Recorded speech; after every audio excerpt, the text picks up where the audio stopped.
morning po. Tayo po'y mag-aral ng salita ng Diyos. The Gospel of Luke chapter 14 verses 28 to 30.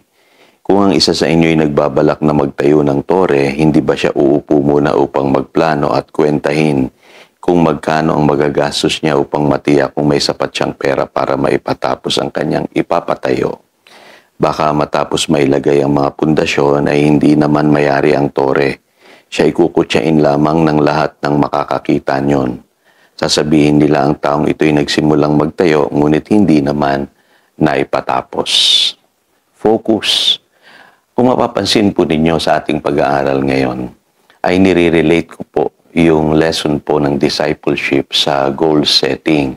Kasi ang isang disciple po, may dalawa po siyang katangian. Unang-una po, malalim yung kanyang pagmamahal sa Diyos. Pangalawa po, meron siyang disiplina. Kaya nga po disciple . At kung makikita po ninyo sa Proverbs chapter 16 verse 3, ang sabi po, "Commit to the Lord whatever you do and your plans will succeed." Para magtagumpay po tayo sa buhay na ito, dapat po malalim ang pagmamahal natin kay Lord. Dapat una siya sa ating buhay. Kaya ang sabi po sa 1 Corinthians chapter 10 verse 31, "So whether you eat or drink or whatever you do, do all to the glory of God." Sabi sa Colossians chapter 3 verse 17, "And whatever you do, whether in word or in deed, do it all in the name of the Lord Jesus, giving thanks to God the Father through Him." So mapapansin nyo, yan po ang direction ng buhay ng isang disciple. Para sa kanya mahalaga ang Diyos. Una ang paghahari ng Diyos. Sabi sa Matthew chapter 6 verse 33. Pangalawa, makikita nyo ang isang disciple, meron siyang discipline. At yan po'y hayag na hayag sa buhay po ni St. Paul. Ang sabi niya sa 1 Corinthians chapter 9 verse 23, "I do not run like a man running aimlessly. I do not fight like a man beating the air." So ibig sabihin, meron siyang goal sa buhay.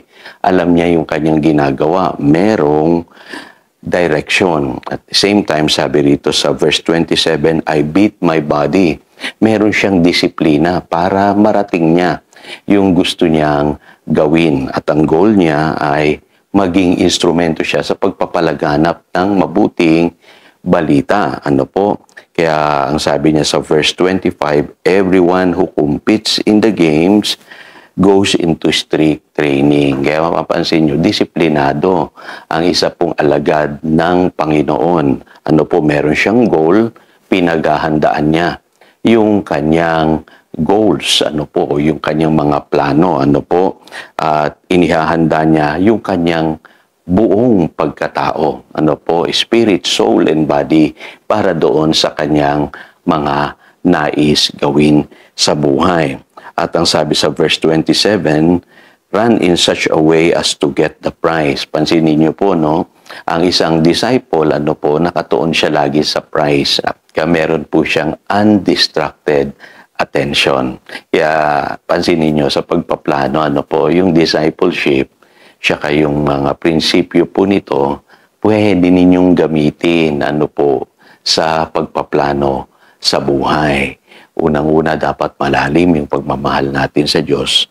Dapat po, yung pagmamahal natin o yung ating pong buhay nakalaan lamang para sa Diyos. Pangalawa, ay yung pong tinatawag na discipline. Dapat ma-develop sa atin yung focus. So, kung gusto nating magsimula at matapos natin yung ating po mga planuhin this year 2024, ito po ang i-share ko sa inyong mga advices. Unang-una po, dapat po define yung ating mga goals. Mahalaga po na meron tayong mga goals na simple lamang, achievable. Yung magagawa po natin dahil po ito po ay feasible. Kadalasan marami po sa atin kalat kung kumilos. Marami tayong opinions na nadirinig, marami tayong mga advisors. At minsan yung mga planong nadidevelop sa atin, masyado pong general. Marami tayong mga ideas, kaya hindi nangyayari. Kalat po yung ating ginagawa. Kaya puro simula, hindi natatapos. Dito mapapansin nyo, kung ang isang tao po ay focus, define sa kanya yung kanyang mga goals sa buhay. Kahit simple lang yan.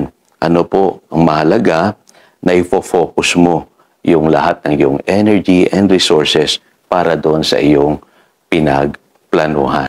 Ngayon, sabi nung iba, pastor, ang focus naman minsan nagbabago-bago yan. Ano po, totoo po yun. Kaya nga dito sa buhay na ito, hinihingi ng Diyos na dapat isentro natin doon sa nais niya yung ating focus. Ano po? At ang focus po natin ay maluwalhati ang Diyos sa lahat po ng ating gagawin.